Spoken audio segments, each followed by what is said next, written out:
मला पहिल्यांदा आठवतात ते या भरतभूमीला व्यापून उरलेले आदर्श पुरुष प्रभू श्रीराम, त्यानंतर अर्थातच युगंधर श्रीकृष्ण, हजारो वर्ष इथल्या सप्त नद्यांच्या तीरांवर वास करणार, वेद निर्माण करणार, ज्ञान साधनेत अखंड बुडालेले तपस्वी ऋषीमुनी, बलाढ्य साम्राज्य निर्माण करणारे कित्येक शूरवीर कर्तबगार सम्राट, चंद्रगुप्त मौर्यापासून ते सम्राट अशोकापर्यंत, पुष्यमित्र शुंगापासून ते महाराजा विक्रमादित्यपर्यंत, गौतमी पुत्र सातकर्णीपासून ते शिलाहार ध्वजापर्यंत आणि राजराजेश्वर चोळापासून ते शंकरदेव यादव आणि विजयनगरच्या कृष्णदेवरायापर्यंत साऱ्यांनी समृद्ध केलेली ही पुण्यभूमी.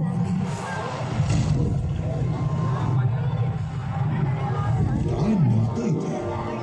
स्वर्गाला लाजवतील अशी भव्य आणि सुंदर नगरं, नालंदा, तक्षशिला यासारखी जगभरातल्या विद्यार्थ्यांच्या विद्येची घाण घालवणारी विद्यापीठं, तोंडात बोटं घालायला लावतील अशा वास्तुकला, शिल्पकला अंगात ठेवल्यावर मिरवणारी असंख्य मंदिरं, प्रासाद, हे सारं काही होतं इथे.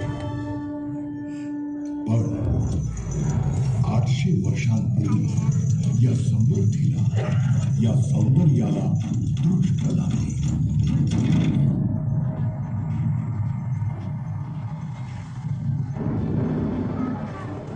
मध्य पूर्वेतल्या वाळवंटातून एका पाठोपाठ येणाऱ्या आक्रमणांची वादळं घोंघावत या भूमीवर तुटून पडली.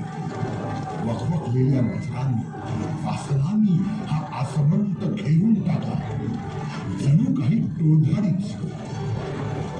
सोमनाथाचं मंदिर फुटलं, अयोध्या लुटली, काशी विश्वेश्वर बुडाला, पार दक्षिणेच्या देवगिरी, विजयनगरच्या साम्राज्यापर्यंत सगळं काही या आक्रमकांनी अक्षरशः उलवाडून नेलं.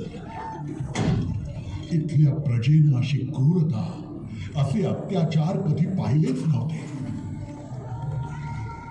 कधीही न संपणारी एक रात्र इथे अवतरली. काळ रात्र.